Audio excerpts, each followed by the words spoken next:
Sounds good, buddy.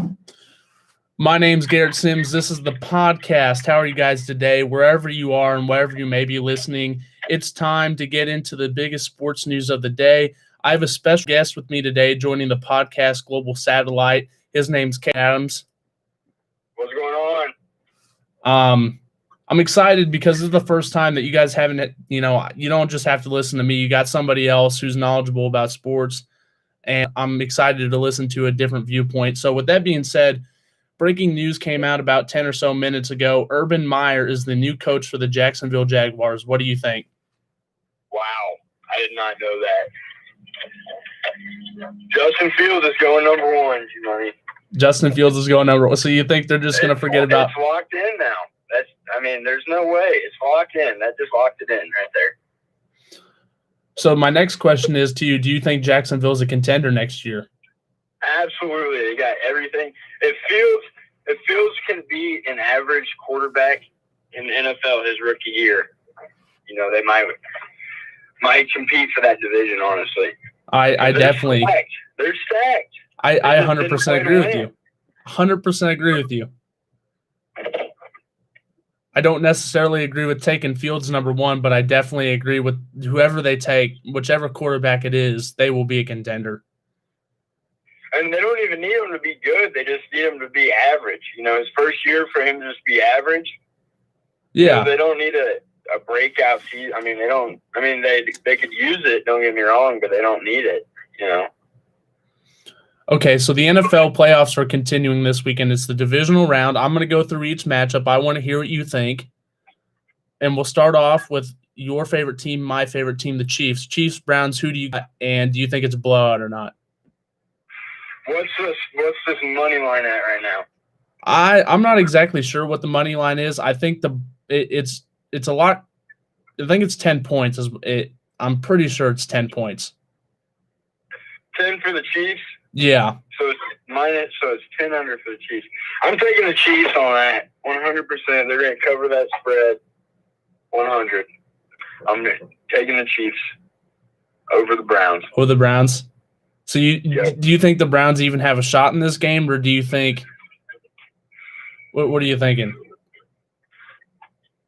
For any team to be able to beat the Chiefs, they have to play their A game, and the Kansas City has to play their C game or worse. Yeah. No, I agree. So if we come out and play our C game or worse, yes, they definitely have a shot. But if we come out playing a C-plus game, they're screwed. I think 100%. A lot of people are saying Patrick Mahomes won't have played a game in 20 days. Hasn't played an NFL game in 20 days. Do you think that's something to be worried about? When you have the best quarterback of all time, you can't really worry about anything. When you can watch a full Kansas City Chiefs game and complain if Mahomes only has 2 touchdowns or only 300 yards passing, we're really watching the greatest quarterback in the history of the NFL right now. Do it every single week.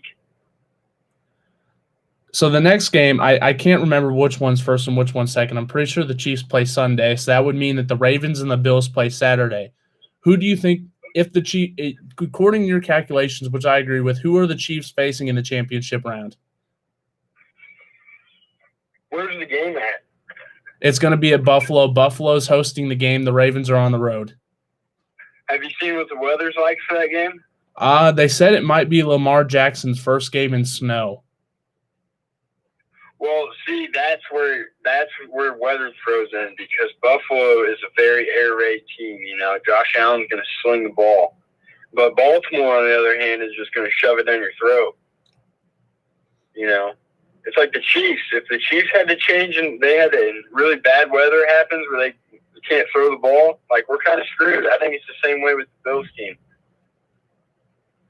I 100% agree with that. I think if Josh Allen can't drop back in the pocket 35 to 40 times for the Bills, I don't think they're going to win any more games in the playoffs. I would stand by that, considering they just lost their backup running back, Zach Moss. But they did sign Devontae Freeman. Yeah, I mean, But then you go hand in hand and say, well, what did Devontae Freeman do for the Giants? Gallman was the premier back of that. But no, I agree. See, but Devontae Freeman doesn't have to be a running back one. They already have Singletary. They just need him to be a good running back two. Okay. And I think Devontae Freeman is a good running back too. I think he's a good second running back to have. So he's not a Le'Veon Bell, but yeah, Le'Veon Bell might be, other than Kareem Hunt, the best number 2 running back in the league. Now, do you think this is a close game? Do you think it comes down to a matter of touchdowns? Do you think it's 10 points? Do you think it's 20? What are you thinking here? I think the game's either going to go two ways. Buffalo's either going to come out and just be hot, and then the Ravens, if Buffalo comes out hot, their offense is good enough where they can just keep scoring over and over again. And that makes it where Lamar Jackson has to throw the ball a lot. And I think in that situation, the Bills are going to blow them out. Because Lamar Jackson dropping back in the pocket the whole game because he's down, you're not going to win a lot of games doing that. 100% agree with that. So now let's flip it over. It's the third time these teams have faced. It's Drew Brees and Tom Brady in what seems to be a game that should be on the History Channel. Who are you taking in this game? I saw a pretty funny quote from Tom Brady today. Tom Brady said that he got asked about Drew Brees or something, and he said, or who has the upper advantage because they're both old. And Tom Brady said, Drew Brees does because I'm 18 months older than him, and 18 months ago I felt way better than I did now. But I think 100%. I think Tom Brady's going to do it. You think Tom Brady's going to do it? I think when it comes down to it, a playoff Tom Brady thrown in with Mike Evans, Chris Godwin, Leonard Fournette, Ronald Jones, Rob Gronkowski, Cameron Brate. That's hard to stop with a playoff Tom Brady. Doesn't matter how old he is. That right there is hard to stop. Because I'd arguably say Tom Brady's playing the best football of his career. He is playing the best football of his career. And I think that people were sleeping on him so hard because he wasn't throwing it deep. People were saying his arm's getting old. I mean, who the hell did he have to throw it deep to on the Patriots last 2 years? Julian Edelman, the slot wide receiver. Literally. Julian Edelman and then practice squad players. You get Tom Brady with Mike Evans and all those guys, oh my God, he's not stupid. And I think they're finally getting this offense down to a science. I think they're getting enough, they're getting the ratio to shot plays, to run plays, to short pass plays. I think it's starting to come together. And, I said this earlier. I said you kind of have to think of it like a street race. Like the Saints, the first time around, the Saints beat them by, you could say, 2 car lengths. The second time they raced, it was kind of like the Saints beat them by a country mile. So now, you're going into this third game, how do you look at it? For Tom Brady, obviously, he's going to look at it as a motivational type deal.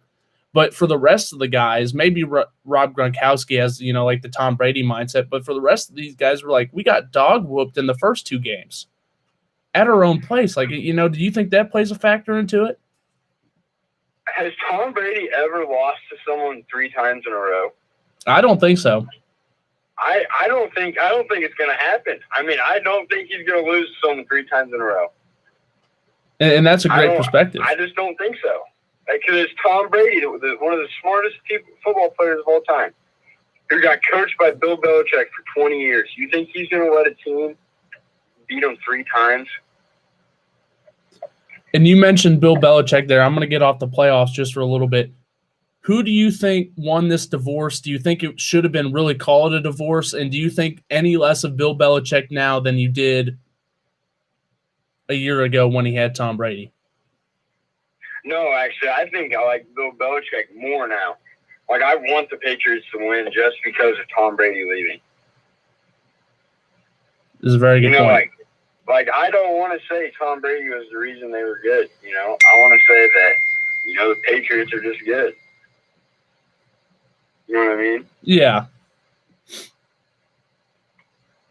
There's one last matchup we got to look at, and I think this is probably if I had to look at it, this game, I'm taking 100% the Packers. I think it's a blowout, but I want to get your thoughts. Packers-Rams. Let's hear it. I think it's going to actually be a pretty good game, if I had to guess. Jared Goff's back. Isn't Jared Goff starting? Yeah, he is. So there's Jared Goff, your starting quarterback, who, took you to the Super Bowl. Damn, he's back. Right. I think that's an immediate game changer. I think the Rams. You think the Rams? I think Jalen Ramsey is talking all that crap right now, on DK. And then when it came out, the videos the Seahawks secondary was saying before the game about how they want their hats and their shirts. And then Jalen Ramsey took a video after the game saying that they can take their hats and shirts to Cabo and go sit there for their vacation. Yeah. I think this Rams team is scary. I think Jalen Ramsey has his X factor right now. And Aaron Donald, you just can't do anything to stop that man. And see, that's what I said. I said if you look at the Seattle Seahawks team, if you just compare offenses, look at the Packers and look at the Seahawks. Good quarterback, very good wide receiver number one, an okay running back because Aaron Jones is good, but I don't think he's elite. And that's kind of how Seattle was done. So that's why I think that this kind of plays into the Rams' strength. You can put Jalen Ramsey on Devontae, take him out of the game. You got Aaron Donald to stop any bit of the run game. And now you're asking, hey, man, Aaron Rodgers, come beat us, just like they said to Russell Wilson last week. Marquez Scanley and beat us with Jamal Williams. But you're not beating us with Aaron Jones and Devontae Adams. And the Rams will win by 3 touchdowns. You hear that, guys? 3 touchdowns. You know what? I would take him. I would listen to that because Cade's actually he's actually convinced me to look into gambling, doing a little bit of betting, lines and stuff like that. But no, I think that's a very great take. I think the plus on that, I think it'd be like a plus 2,800. I guarantee it. It'd be over under on it would be 2,800. Well, I'm telling you, if you bet, hammer it down, I'd put $50 on it right now. If you bet the Rams, I'm telling you, you probably get a good little chunk of money off that. I'm not denying that by any means. G-Money, I got an NFL conspiracy theory for you. Okay, let's hear it. Let's hear it. The Jets, when they were winless, they beat the Rams, right? Yeah. So that knocked them out of the number 1 spot, which put them out of potentially getting Trevor Lawrence, because at that time Trevor Lawrence was for sure the number 1 pick, no doubt. Jets were going to get him, right? Yeah. So then that next week, the Rams played the Patriots, and Sean McVay and Bill Belichick one of them were mic'd up, and Bill Belichick said, "I liked your game plan," and then they shook hands and then they walked off. So do you think, because the Rams beat the Patriots that game, do you think Belichick had something to do with the Jets being out of the first pick to not get Trevor Lawrence, to keep that out of their division? Do you think that's something Belichick could do? I mean, and there's possible ways to look. It's a plausible deal that maybe. I mean, I don't know. I'm intrigued to hear more, though. I mean, it's definitely interesting. See, that's the thing, though, is Belichick's done enough shit where he could have pulled this off. He knows it, because how good Trevor Lawrence was hyped up and everything at this time, when Justin Fields wasn't even a question for a number 1 spot. Everybody's like, Trevor Lawrence is going to come into the league and just dominate. And Belichick knows that he doesn't want that in his division. Yeah. He already has enough to deal with a surging Dolphins defense and a rising Josh Allen. So why throw Trevor? That'd be a handful. Exactly. That's why I think, why would the Rams, how in the hell did the Rams lose to the Jets? I mean, that was how I looked at it. There's no way other to describe it than it was like capturing lightning in a bottle. You got a great Frank Gore performance. You just kind of got lucky that you caught the Rams on a very off day. So I mean, it's very plausible. You know who sent that lightning to strike in that bottle, G-Money? Old Billy B. Bill Belichick. That's very interesting. That's very interesting. Yeah, I think it's nuts. I think it's so good. One of the last things I want to talk to you about is obviously the news that's kind of struck everybody. James Harden going to the Nets. And there's so many questions to ask about it. I'm just going to ask you right now, what do you think of it? I think it's awesome. I mean, how are you going to sit here and say, I don't want the three out of the top 10 best one-on-one ISO players on the same team? Why wouldn't you want to watch that every night? Yeah, I mean, I totally would. And this is my deal with it is now there's a question of, Kyrie's healthy and when is he going to come back? So if Kyrie doesn't play the rest of the season, which he probably will come back at some point, but do you think James Harden and KD could carry the Nets themselves to maybe at least a finals? Absolutely. I think those two, they played on the Thunder together. Their chemistry was good back then. And I mean, you know what I was thinking about actually today is with this whole Kyrie Irving deal. He's not injured. He's just away from the team. He was seen at a family gathering or whatever. So he's just stepping away from the team. I think a trade could happen, Kyrie Irving for Russell Westbrook type of deal. I think that trade could happen. Well, yeah. And I mean, obviously everybody's seen everything about Stephen A. Smith. Stephen A. Smith has said, Kyrie should just retire. Are the Nets going to keep pushing this with Kyrie? How much more of Kyrie are you going to take? And I think that's something to consider. I think it's something absolutely to consider. I think he's fine, honestly.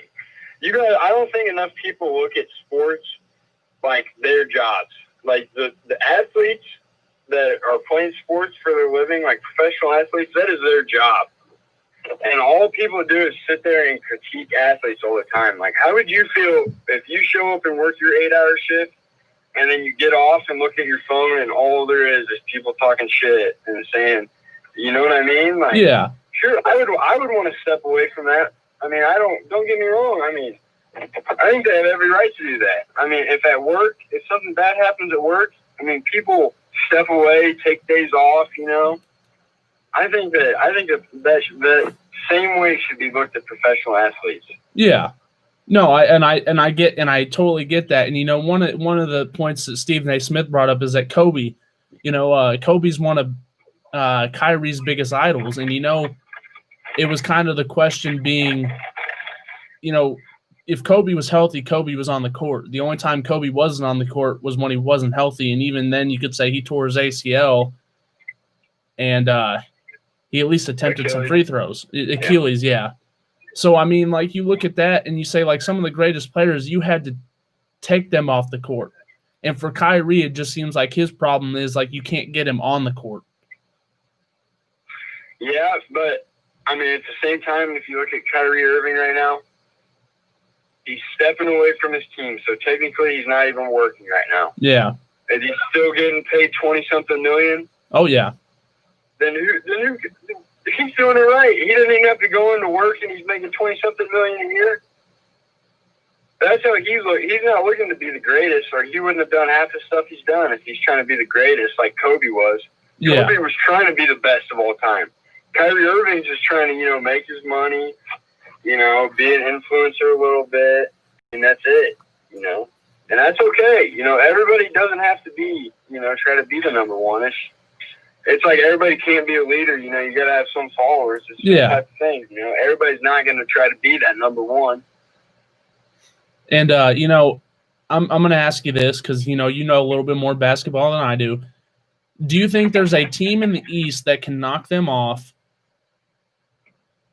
Is it the Heat? Is it the Bucks? Is it the Wizards? Do they pull something out? Who do you think poses the most threat to this big three? The Lakers. The Lakers? It's hard to beat LeBron and Anthony Davis. So you don't think there's a team in the East that can knock them off? You think that the Bucks solidifying these three? Nobody. They're going to run through the East. Yeah. Now, say for example, a 20-year-old Jason Tatum and a 21-year-old Jaylen Brown and Marcus Smart and Kemba Walker. No, they're not going to knock off Kevin Durant, Kyrie Irving, and James Harden. Yeah. Those are. Now let's just say, for example, the Clippers catch the Lakers on an off week. Somehow the Clippers win the series. Do you think the Clippers could handle the Nets, or do you think this is strictly a Lakers Nets solidified now? I think it's a strictly Lakers and Nets. I don't see any team. Maybe the Warriors. Curry's a game changer, but I think it's hard for everybody on the court guards Curry now because Andrew Wiggins sucks. They don't have Klay Thompson. I think that next year for Golden State, I think they'll be back. But for this year, I think it's the Lakers and Nets. And then I think the year after, I think that's when the Lakers kind of step down a little bit. I think that's when LeBron declines a little bit, where they're not a guaranteed number one anymore. And I think that's where Golden State comes in. Yeah, because there's not a doubt in my mind that if Golden State can get Klay back, and do you think Golden State will make the playoffs this year, and how far do you think they'll go? I think if Curry's healthy the whole year, they'll make the playoffs. Curry's just an absolute game changer. He's one of the most influential people in basketball history. I mean, changed the game. He's just hard to beat because he's one of those guys. He knows he's a good enough shooter. Like the other night, he went 2 for 16, and if you're 2 for 16, you're shooting a lot of misses. And, it's hard to see the ball not go in the net that many times on three-pointers. And for you to have the confidence to keep shooting that, what Curry has, is just – that's hard to stop. Even if he's cold, because he's going to make them. Like, is he shooting 43% or something? Yeah. I guess nuts. Knowing that every 10 possessions, Curry could have, 13 points is what the math comes out to. Curry himself could just, if he shot a 3 every possession, could outscore you. Yeah. That's scary. You can't do anything about that. And I totally agree with that. Now, I said last night, Boogie Cousins, I said knowing that Victor Oladipo there and John Wall on the Rockets, I said they have maybe not a great chance this year, but I think in the future if they could get one more player, I think they could be contenders again. Do you agree with that statement or not? I don't know, because DeMarcus Cousins has a lot to prove. He's been hurt. If he comes back the same DeMarcus Cousins, I think yes. But I think it's hard because you look at John Wall's past, he had Bradley Beal. I would say Bradley Beal and Victor Oladipo are pretty close to the same. Yeah. He didn't have DeMarcus Cousins, but I'd say where DeMarcus Cousins is right now, he's had a center like that before. And don't they have that rookie? I think they started a rookie during the beginning of the season that was actually really, really good. I don't remember. I want to say, and maybe I'm getting it confused with the kid from Philadelphia. That isn't it like Tyrese McKenzie, something like that. I don't know, but Tyrese Maxey. Yeah. That's who I could have got it mixed up with because these new NBA City jerseys. Philadelphia has a lot of black and red, so you just look at that and yeah. But I'm so behind that. I'm telling you, next year I think Golden State is going to be Golden State against Brooklyn, and that's going to be some of the most watched finals because if you have Steph Curry, Klay Thompson, Andrew Wiggins, Draymond Green, and James Wiseman, against Kyrie, James Harden, Kevin Durant. That's just going to be nuts.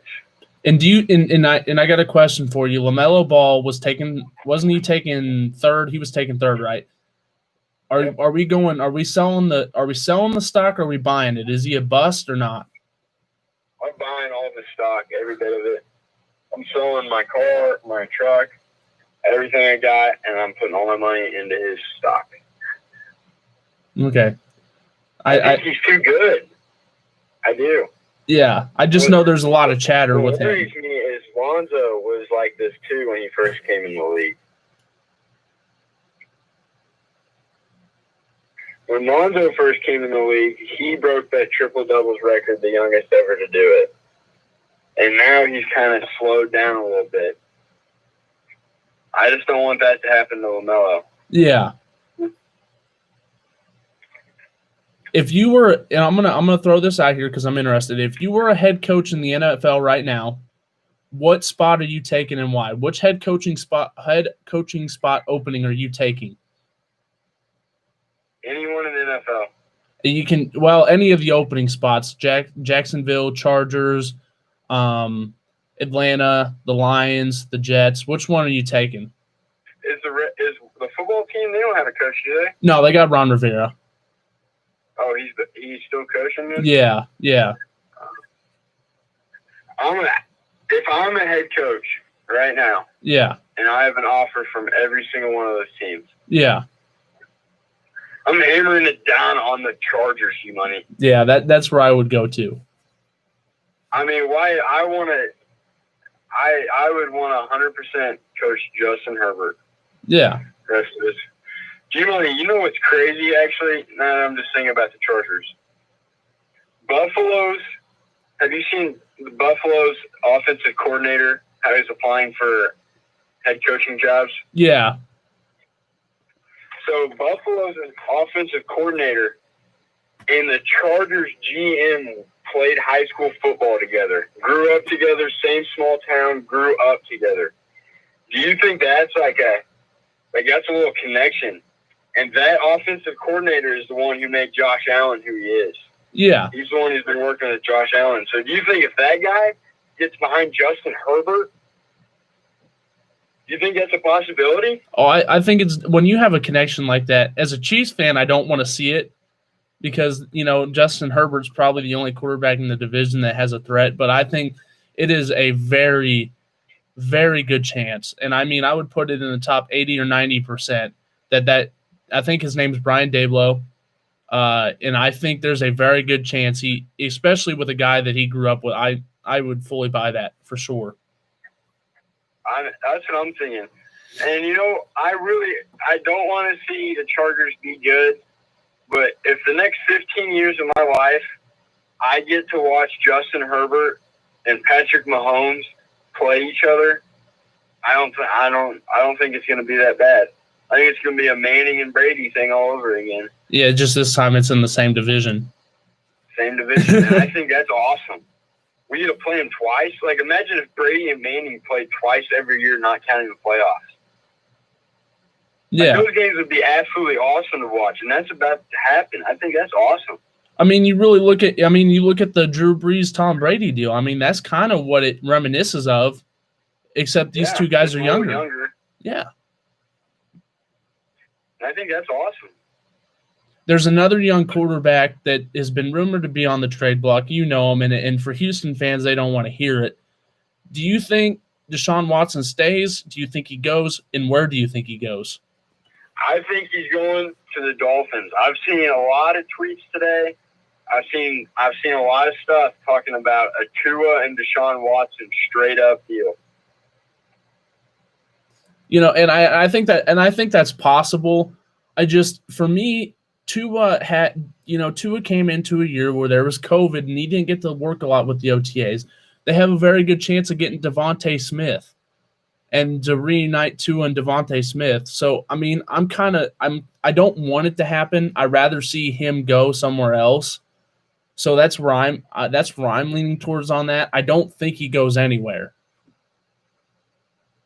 I think the only thing that's, keeping it out there is I think the Dolphins are ready to win right now. They are. And who's going to win you more games right now?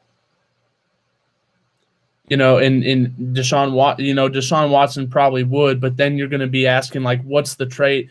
Obviously, for Deshaun Watson, the Dolphins would automatically have to give up Tua, probably the third pick in the draft, and a couple more. It was a straight up deal. That was what they were talking about. No picks, no nothing. Straight up Deshaun Watson for Tua. And I just can't imagine that that's what would happen because that would just, then the Texans would basically be saying to get rid of Deshaun Watson's all we care about. And I think they did it with Diop. They got David Johnson in a second for DeAndre And that was Hopkins. Why wouldn't a they do different Deshaun guy. Watson? That was blind Bill O'Brien who didn't know what he was doing. It's a totally new guy. I think the Texans are going to talk about. I think that it's possible. Like that's one of the destinations he'll go.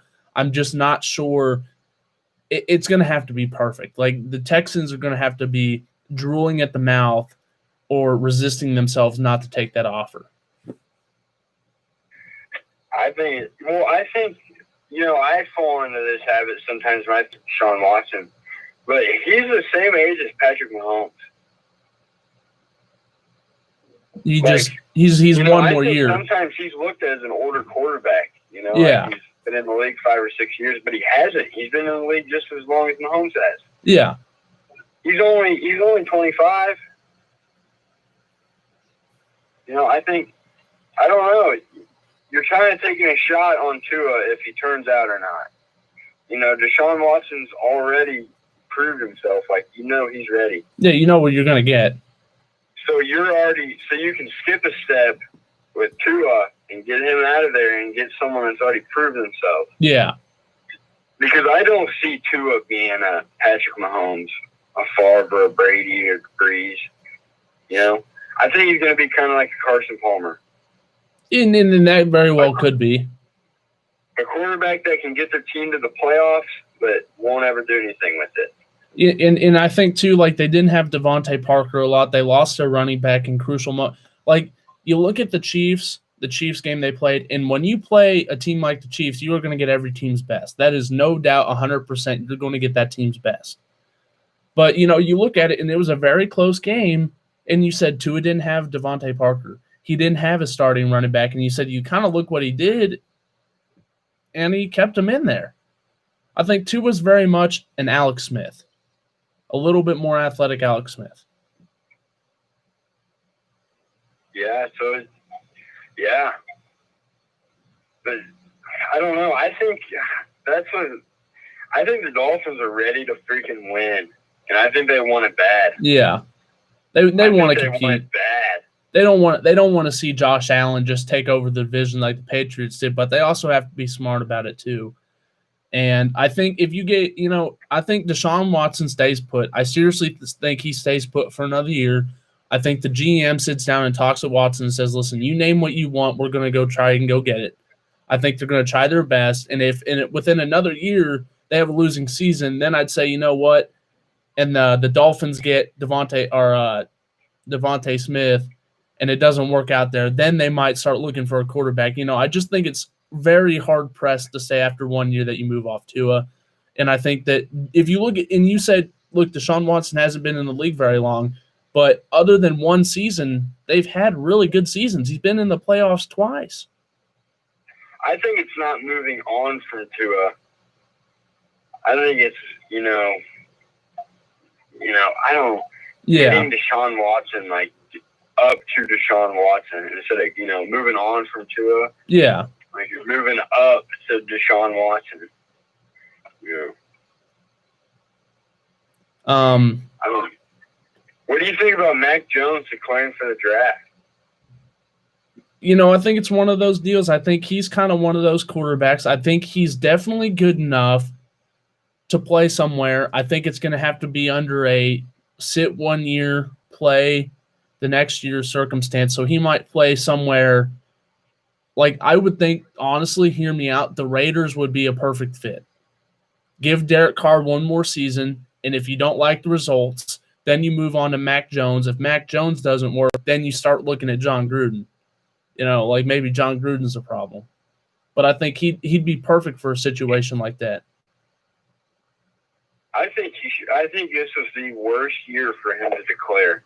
Yeah, I mean, why not stay another year? Why would you want to get drafted in the same class as Lawrence, Fields, Trask? What's that BYU quarter? Or Zach Wilson. BYU? Yeah. And you got Trey Lance too, who's projected. Lance, there's 5 first-round quarterbacks. Yeah. And you're a junior who just had the Heisman as a wide receiver. Why are you declaring when you're not even a top 5 in your draft class? Yeah. I think that's stupid. And for a lot of people, that's motivation. I've watched Mac Jones because of the playoffs, so I mean I can't say a lot about him, but you kind of look at it and you say it doesn't really make sense. And I feel like Mac Jones is the type of guy that wants to play, so I think it's going to have to be a perfect situation. I think a guy like Trey Lance would be perfect for the Saints. And Justin Fields and Trevor Lawrence, no matter what team takes them, they're going to. So then the third quarterback you would start looking at would be Zach Wilson, who I think fits better with the Falcons, and I think Trask would fit very well with the Patriots or maybe the Broncos, because the Broncos are going to have to start looking at quarterbacks too. I saw a mock draft that had the Broncos going with Trask. And I could see that. That's very possible. Sorry, not Trask. What's the BYU? Wilson. Zach Wilson. Yeah. Zach Wilson was who they had the Broncos going with. Yeah. I mean, Drew Lock. That's just another Drew Lock. I think they're a retard if they do that. I mean, you look at Drew Lock, and I mean, you get two. This is what I mean with Tua. Like, year one, everybody was like, you know what, Drew Lock can improve. And then you look at the second year is the year you really got to look. And the reason I say hold off on anything on Tua, look at Baker Mayfield. Baker Mayfield came out, and for a rookie, he played well. His sophomore year, he did terrible, but nobody was like, forget about Baker. They said we're going to give him one more year, and now look what he's doing. That's a sophomore slump, though. That was what everybody was worried about Mahomes last year because he didn't start that first year. Everybody thought he was going to have a sophomore slump. Yeah. No, they're just retards, and they don't realize Patrick Mahomes is literally God. I mean, you know what you're going to get from Patrick Mahomes day in and day out. I think that's no question, and that's why I think that you can't take for granted what he brings to the table. That's what we had. Matt Castle. We had Brody Croyle. Patrick freaking Mahomes. And Brady Quinn, and then we got lucky and we kind of upgraded to Alex Smith. When we beat the Packers and lost the number 1 pick, we could have got Andrew Luck. So we drafted Eric Fisher. We've had so many bad years, but we got blessed with Patrick Mahomes. Yeah, and made it all worth it. And hear me out. If people would tell you that Eric Fisher was a Super Bowl champion and Andrew Luck wasn't, and one would be retired and one isn't, everybody would be like flipping out. They would have thought that Andrew Luck has the ring and that Eric Fisher's retired. But if you actually look at it, it's vice versa. I think that's crazy. I think if we would have got Andrew Luck, we wouldn't have had Eric Fisher. And then we would have had, a mid-first round pick probably 10 to 15. I don't know. I guarantee we still could have got Fisher at 15 or 10. Yeah. We still could have got Fisher. I've said this about the Titans, and I've said it for how much I hate the Titans. I hate them with every bit of my heart. Do you think if they don't have Derrick Henry, and you can say you can replace him with any other running back, as long as it's not Derrick Henry, do you think they're a playoff team? Tannehill's low-key good. Well, see, because that's what I said. And I said this last time. I said the stats would lead you to believe that Tannehill's a top 10 quarterback. You could even push top 5, top 6. But I said if you really start to look at with your eye test, when Derrick Henry does not do good and the defense says, okay, we're not going to let you beat us with Derrick Henry, Tannehill, we want you to beat us. Tannehill can't do it. And that's where I've always kind of said that. I just don't think Tannehill can win games. Yeah. Yeah, but I mean, I feel like it's just as much on Derrick Henry as it is on Tannehill. And I agree with that. Like Derrick Henry, and it coincides with one another. When Derrick Henry rushes really good, Tannehill's really, really good. And that's kind of how Baker Mayfield is too. But I think Baker Mayfield's playing a lot better than Tannehill. He in his last couple games. That's how Mahomes is too. If obviously if they're both going, they can't stop them both. Exactly. But if you only got one going, then if you only, I don't know. You both got to be hitting. And when your 2,000-yard running back has 18 rushes for 40 yards, that's terrible. Yeah, no, that's 100%. I agree. That's just as bad as Tannehill if he would have thrown for 120 yards and 2 picks and no touchdowns. Well, because if you remember last year, Tannehill didn't throw for didn't even throw for over 100 yards in the previous two playoff games last year when they made it to the AFC Championship. So that's where it kind of came from for me. Like everybody was so Derrick Henry's running the ball really well. Nobody really cared that Tannehill was throwing 88 yards a game because it didn't really matter. Didn't need him to. Because you didn't have to. That's just like exactly. With the Chiefs. Like nobody cares that Clyde Edwards only had 40 rushing yards that game because Mahomes had 450. Yeah. You know? But I just, I'm curious. I obviously think I know what you're going to go with. Who is your Super Bowl matchup this year? I think it's the Chiefs and the Bucs. Chiefs and the Bucs. I would pay to watch that. I think that would be very interesting. If Tom Brady can look himself in the mirror and say, I can beat Patrick Mahomes. Yeah. And honestly, look himself in the eye and say it, they have a shot. Yeah. But Tom Brady's not a retard. Bruce Arians isn't a retard. And Patrick Mahomes is God. So what are you going to do? Cade, it's like BYFL, Yeah. Just like the old BYFL. Cade, when Pork Chop shows up, who's going to win. When Pork Chop shows up, it's game on for sure. You know who's going to win. As soon as we stamp that first play, who's going to win the game. Yep. Just how it is with the Chiefs. Except when they have retard in a quarterback, then we might lose. But if we don't have the retard in a quarterback, I think we'll win. I'm so thankful that you came on. I definitely want you to let me know. I definitely enjoyed this, and I hope you did too. You let me know whenever you're available, and you got a spot anytime you want, buddy. Hey, I can do every Thursday night. I would be down for that. Thursday after work. Okay, definitely for sure, man. I'm down with that. You can put me down for that. 100. Hey, man, I'll see you in about a week or so. I'll be home. It's great talking to you, and I'm so glad that you could do this because I appreciate it so much, man. So have a good Thursday absolutely. night. I hope the best for your podcast, buddy. You got it. See you, man. See you, money. That was Cade Adams. Such a nice guy. We've been friends since 8th grade in math class, Miss Rears. I'm so glad he got to join us because I was looking forward to when he said, a couple. I think last week he was like, "Oh, I'll be on," or he's like, what, this time maybe I will be. But I'm so glad that he was able to call in. I think he brings great insight. I think he knows the game of basketball more than I do. As for that, food for thought. I want to ask you guys a simple question: are you ready for this weekend? Like, it's such an amazing weekend. Anytime you get playoff football, it's amazing. So, are you ready? Let me know. Send me your predictions. If anybody's watching this is like, what, I disagree with what, me or Cade said, let me know, man. I appreciate it. Have a wonderful, wonderful, wonderful Thursday night. Be safe, and I will see you tomorrow for Friday. This has been Garrett Sims in the podcast.